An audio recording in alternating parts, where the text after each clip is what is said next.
Parang ganito, hindi na mataas. Talagang gano'n, iyak na sa sakit yun, iyak na sa sakit.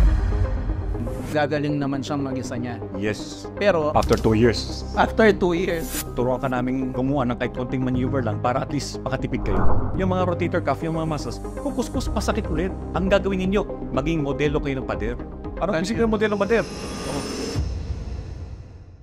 okay, welcome po sa isa na namang video ng Medico.ph. As usual, pag-uusapan natin yung mga chronic pain o yung mga sakit-sakit sa katawan na parang hindi nawawala kahit matagal na.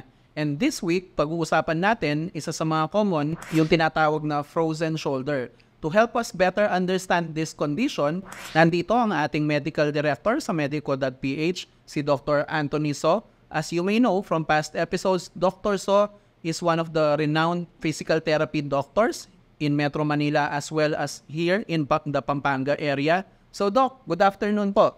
Good afternoon. So Doc, para sa mga hindi pamilyar sa term na frozen shoulder, ano po ba to? At kumbaga, ano ba yung pinagkaiba niya sa tipong masakit lang ang balikat niyo? Coach Glenn, and good day sa mga viewers. Ang hip kasi, maganda yung joint ng hips, socket and ball. Okay? Pero ang shoulder natin, maliit lang yung shoulder, gano'n lang yung socket. Ito yung ball. So, may cartilage yan. May cartilage. Ang frozen shoulder, ang sinasabing frozen shoulder, hindi na magagalaw. Hindi nagagalaw. Parang ganito, hindi na mataas. Talagang literal na tumigas na. Yun ang frozen shoulder. Hindi pa mataas na nawalan siya ng lakas o masakit kaya hindi mataas ng tao? Yung magandang tanong yun, Sir Glenn. Itong joint, saka itong socket, saka yung ball, may capsule yan eh. Okay? At katulad ito. May capsule. Pag gumagalaw, gumagalaw. Dahil gumagalaw. Ang problema, itong capsule, saka itong capsule dumikit. Kaya hindi nagagalaw. Kaya nga tawag dyan, adhesive capsulitis. Okay? So, yun ang medical term ng frozen shoulder. Okay? Then, sinasabi mo nga, para mo malaman kung kakaiba siya. Kasi talagang may stuck talaga pag yun, masakit talaga eh. Hindi talaga gagalaw. Yung iba, magagalaw mo pa, pero masakit lang. That's mga rotator cuff strain, sprains, etc. Kung tama ang intindi ko at probably the layman, ang ibig niyo ba sabihin, kumbaga yung buto na nasa joints nitong shoulder natin, kung saan nagdudugtong yung buto ng balikat at ng arm natin, yung nasa pagitan ng mga buto, para bang numipis po ba siya? O ganun po ba ang nangyari? Actually, yung capsule nga, yung plastic, nagsisiken, kumakapal, tapos dumitikit. Okay. Pero hindi natin alam kung bakit. Pero may mga ibang rason, mamaya pag-uusapan natin. Okay. So, yun yung dahilan kung yung pagkapal niya hindi na may angat at May stuck up. may Stiffness ang tawag sa English. Okay. So, kung masakit ito at hindi natin maangatin, maraming iba't ibang dahilan. Paano po ba natin ma-differentiate yung normal na pagsakit lang ng balikat natin, yung na-mention yung mga strain, and yung frozen shoulder na ba ito? Kami, pagka mag-examine kami, so yun, pakitaas po ito. Pag tinaas mo, okay siya. Tapos, pero sa sakit, yun, mukhang strain lang. Pero pag pakitaas, hanggang dito lang yung pasyente. Hindi nagagalaw yun. Kaya iyak na sa sakit yun, iyak na sa sakit. Ang sakit niya parang sakit ng ngipin, sobrang sakit to. So, kung yung sakit niya is nandito pa lang sa mababa, hindi pa tinataas talaga, matindi na yung sakit, malamang sa hindi, frozen shoulder na. Yes, sir. Ito po ba condition ng mga nakatatanda or pwede ring mangyari sa mga nasa 20s, 30s, or even younger? Ang risk factor is age 40 years old and above. Mas matanda, mas nagkakaroon ng frozen shoulder.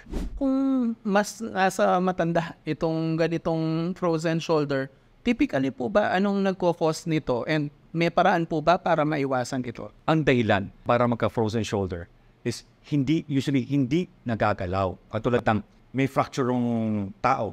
So, bantay sarado niya, ayaw niyang magabano para gumaling to. Ito, nakalimutan niyang itaas. So, may cast pa nga to, may cast. So, hindi niya itataas, nakagano'n siya. So, kung nasimento ka ng matagal? Oo, dito, semento ha. Ito, hindi pa na semento to. Dito lang. Hindi niya gagalawin. So, after 1 month, pagbalik, binuksan to, in-examine ko, ito, taas natin to. Tignan ko taas, tumigas to. Tumigas dito, tumigas rin dito. Or pangalawa, na-opera sa dibdib, tinanggal yung bukol or yung dede. So, mastectomy ang tawag natin doon. Ayaw nilang itaas kasi masakit. Baka humiwalay. So, bantay sarado sila. After a while, hindi nila mataas. Kapag may kinuha kang gamit sa likod, na-injure ka, masakit eh. Pag masakit, hindi mo gagalawin yan. Then after a while, mapapansin mo hindi mo mataas ang shoulder mo. Or habang nag-jeep ka or nagbubus ka, na tagpreno, gumanon, na-sprain ka. Very common, na-sprain muna. Then after a while, dahil para gumaling ang muscles kasi, hindi mo gagalawin, tama ka. Kaso lang yung joint, titigas. Kasi ang joint, gusto nila maganaw.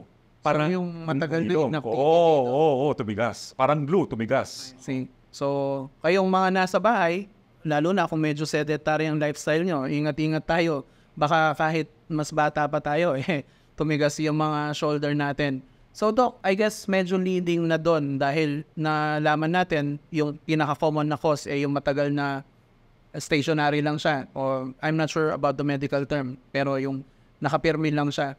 Does it follow that the way to prevent this is activity, exercise? Yes, Coach. Tama po kay Coach Gwen. Mapapansin mo, kaya pag sa mga pasyente namin may cast, sasabihin ko, galaw pa rin ninyo. So, i-check ninyo.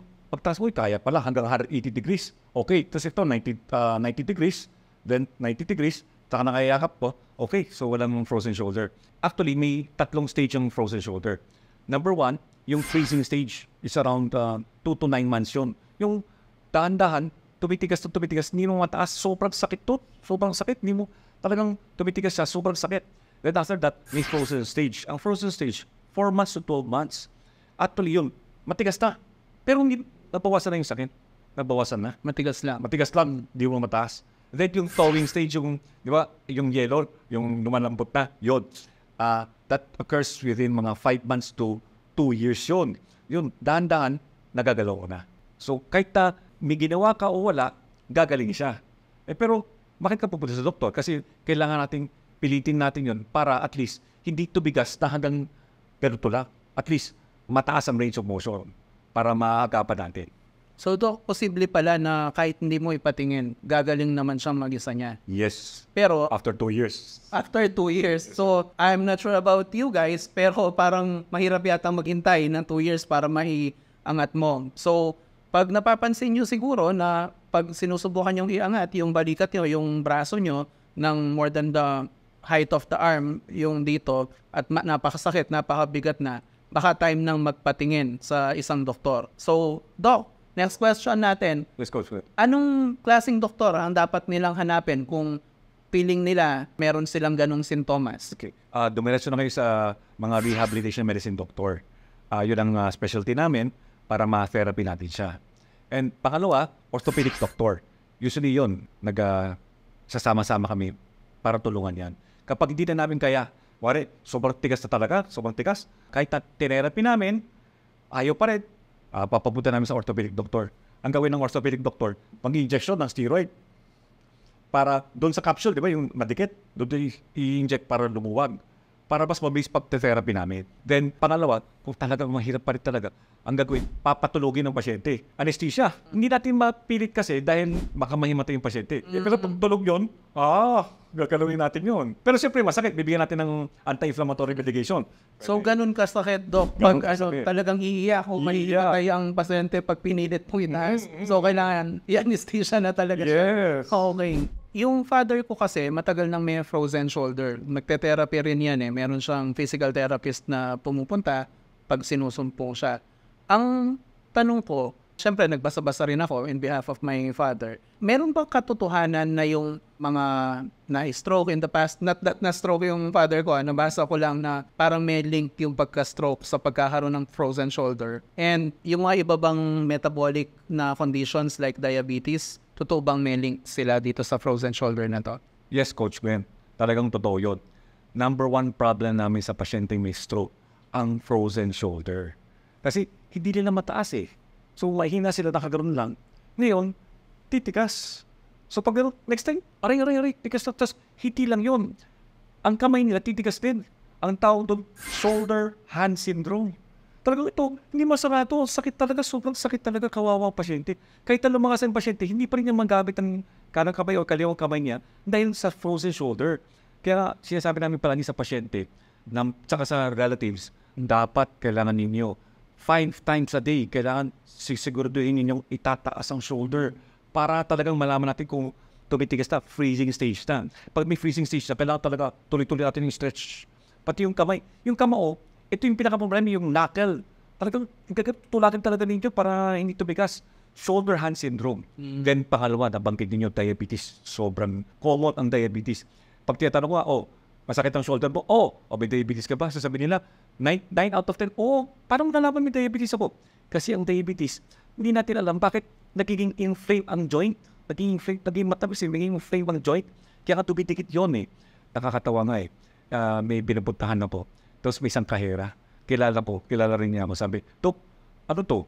Tinignan ko. Pagtaas ko. Hanggang dito lang, ang sakit. Frozen shoulder. Dito sa portion na to, ide-demonstrate sa atin ni Dr. So kung paano yung napakasimple pero usually very effective na way para ma-alleviate natin itong frozen shoulder. As a matter of fact, recently, sinubukan ito ni Doc na gawin sa isang kahera na kakilala niya and medyo mabilis at remarkable yung results sa simpleng exercise. Bago kayo doon gumastos sa therapy, baka gusto niyong subukan muna to. Biro mo ang pagte-therapy, 500 hanggang 1,000 kada therapy. So ngayon, turuan ka namin gumawa ng kahit konting maneuver lang para at least makatipid kayo. Pero, huwag niyo yung gagawin to sa mga matatanda na marupok ang buto, baka maka-fracture, ha? Yes. Number 1. Ito. So, sasabihin mo sa pasyente, pakihawak, yan, ganda. Now, bend, flex, then ito around mga 30 degrees bend. Then, yung nose, kailangan diretso sa elbow. Then, ang force, papuntang ganito. Para, kita mo yung joint, para gumano, para magalaw yung capsule, para lumambot. Tapos, sabi mo, relax lang. Yung kamay mo nasa likod, then, bibiglayin mo. Iyak yun, Doc. Iyak yun. Talagang iyak talaga. Akala mo, ako. So, sa iyo, dahil wala nang sakit, wala. Okay na. Pero pag ako iyak talaga, gusto ko nang buntalin. Pero, di umalis muna ako. Pagbalik ko after 2 minutes, sabi ko, kamusta ka na? Pakingat, pakitaas nga. Pagtaas niya, from 90 degrees, naging 130 degrees. Sobra. Yung therapy namin, gagastos ka 3 times a week for 2 weeks. Karutin. May isang pasyente, nag-therapy siya. Kamusta ka na? After 2 weeks, pagbalik, hanggang dito lang rin. Ginawa ko yung maneuver, tumaas hanggang 180 degrees. Ngayon, after the maneuver, kailangan natin i-maintain. Ayaw natin ganito, ayaw natin ganito. Kasi pag ginagawa natin yun, okay nga sa joint. Kaso lang yung mga rotator cuff, yung mga muscles, kukuskus, masakit ulit. Ang gagawin ninyo, maging modelo kayo ng pader. Ano isip yung modelo ng pader? So, ito, masakit, di ba? Di ka ganun, kilikili mo sa pader. Talagang didikit mo talaga, nakaharap ka. Mas maganda nga, kunyari pintuan, nilabas mo bukas mo pintuan. Di ba, may uwang. Kasi may mga dibdib, lalo yung babae. Didikit yung kilikili mo sa pader. After that, yung kanina pinagawa ko rin, katuloy kanina lang yun eh. Yung sa kahera, tinulak hanggang naging 150 to 160 degrees na. So, tuwang-tuwa na, hindi niya nga maabot yung buhok niya sa pagsusuklay. Ngayon, tuwang-tuwa, naabot na niya. Then, after that, lagi ka ng konting warm para maligam-gab siya. Then, tuloy-tuloy lang, siyayakapin mo siya. Tapos, nilolok mo nga yung mga pasyente. Hindi ka nagbabra, no? Sabi niya, nagbabra ako.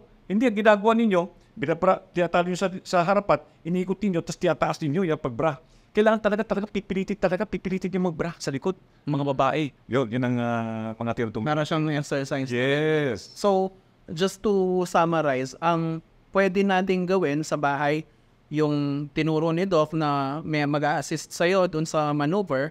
Pangalawa, pwede kang maging yung modelo ng pader, ididikit mo para ma-maintain mo kung nag-improve na from 90 degrees, maybe less, to 150, 130 degrees. And then lastly, pa-warm compress natin. Warm compress natin. So, mura lang naman ang warm compress at wala naman halos cost ang pagpapainit ng tubig. Gawin nyo na. Okay, in case hindi mo masyadong feel na gawing mag-isa mo and gusto mo meron mga professional na tumutulong sa'yo. Pag nagpa-check up ka sa isang rehab doctor, katulad nyo, Doc, ano po ba yung maaasahan ng pasyente na gagawin nyo sa kanya? Okay, siyempre, number 1, history taking. Tatanong ko, ano nangyari? Binugbog po ba yung aso ninyo? Kaya nga sabakit? O ano ginawa mo? Nahulog ka ba? So, sasabihin niya, kasi nagbuhat ako ng baby ko, kaya nga sabakit. Okay, tapos saan ba nagagaling?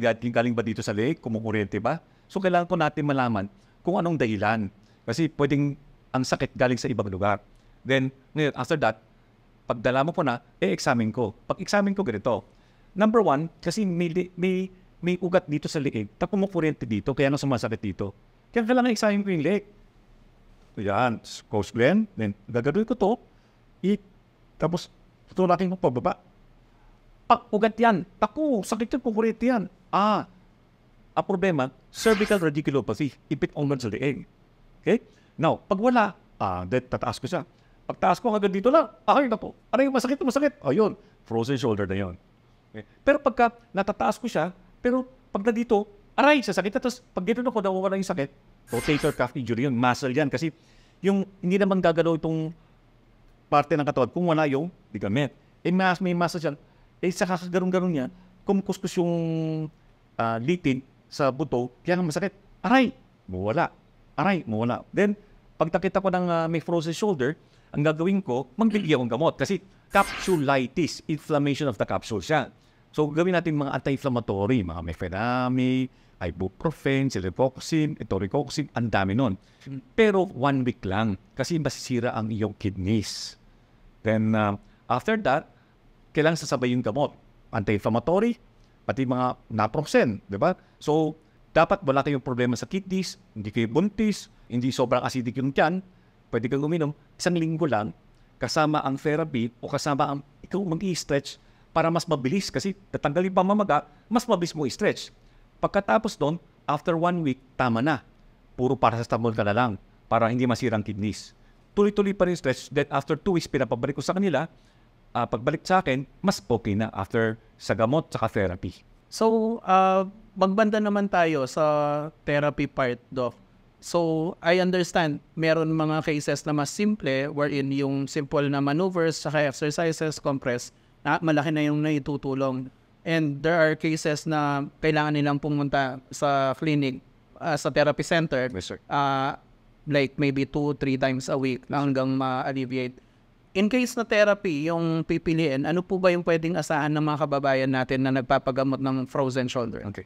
Una, lalagyan ng tuwalya, lalagyan ng warm compress. Kasi pag nilagyan mo warm compress, tsaka may konting kuryente sa baba, tense ang tawag doon. Yung warm compress, para lumambot yung mga muscles atleted sa shoulder para mas mabilis nating i-stretch.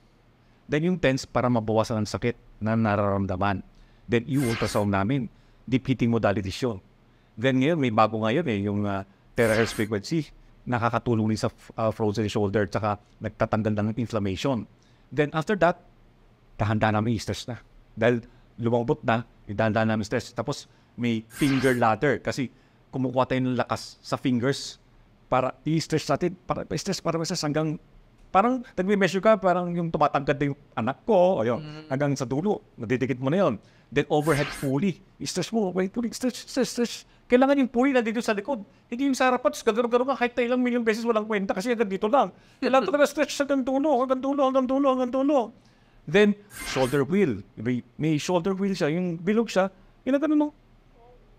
Tapos patiganan pa rin ito. Ayan. Pero ingat lang sa paggaganon-ganon. Kasi kumukuskus yung litid dati doon, supraspinatus natin, nakukuskus, masakit din. Kaya pagdating dito, pahinga muna, then stretch. Yun ang gagawin namin. Madalas yun. Then, kahit na therapy na, sa bahay, kailangan 3 to 5 times a day, ginagawa yun. Yayakap mo, lahat yan, ginagawa po. Then, after 2 weeks, hopefully, with the aid of medication and therapy, mas okay. Mga ilang percentage ng patients yung sa simple na maneuvers, home remedies, tsaka therapy, nag-i-improve na sila? Usually, 90% nag-i-improve. Okay. So, maliit na percentage lang yung tutuloy sa orthopedic doctor para sa steroid shot natin. Yes. Okay. So, Doc, question ko, kung naginhawahan na kayo after ng therapy or hopefully not, pero na steroid injection kayo, pwede bang bumalik to or tipong ang frozen shoulder ba one-time thing lang at pwede na siyang hindi bumalik? Okay. Babalik rin siya. Pero usually, more than 5 years saka babalik. Pero usually, pero kailangan batten, yun na lang. Kailangan, sabi ko nga sa kanila, okay ka na. Ngayon, at least every 2 days, kailangan titignan mo kung tumitigas pa ba ulit. Talagang, okay na to. Okay na. Okay na. So, kailangan i-testing lang ninyo kung okay yung range of motion ninyo hanggang 180 degrees. Okay. So, kung 5 years naman pala bago bumalik, medyo sulit na yung pagte-therapy at saka papakonsulta mo if ever. Speaking of which, Doc, in case po subukan nila ito and hindi pa nila nakuha yung resultang gusto nila and nasa malapit na area lang sila dito sa atin sa gawing Pampanga, saan po nila kayo pwedeng puntahan para makapagpakonsulta if ever na talagang very specific yung mga questions nila sa inyo? Sa Mother Teresa of Calcutta lang ako and Angeles University Foundation.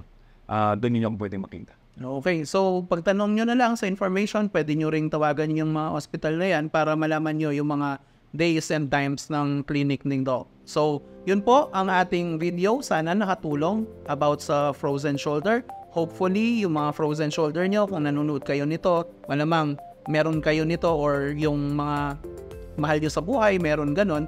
Hopefully, ito makatulong na mag-relieve ng mga sintomas na yan. And of course, i-remind din natin yung mga kababayan natin na kung hindi talaga nadadaan sa home remedy, walang masama. Hindi kayo masasaktan kung magpapatingin kayo sa mga doktor ninyo. Maaring kay Doc Sok, maaring sa ibang espesyalista naman sa rehab. Wala namang masama doon. Ang mahalaga, hindi makaabala sa hanap buhay nyo to tsaka day-to-day activities. Kumbaga yung quality of life, di ba po, no, Doc? Yes, Coach Len. So, again, this is Glenn Dimandal, Managing Director ng Medico.ph with our Medical Director, Dr. Anthony So, saying goodbye for now and see you sa next na mga videos natin. Pagaling kayo!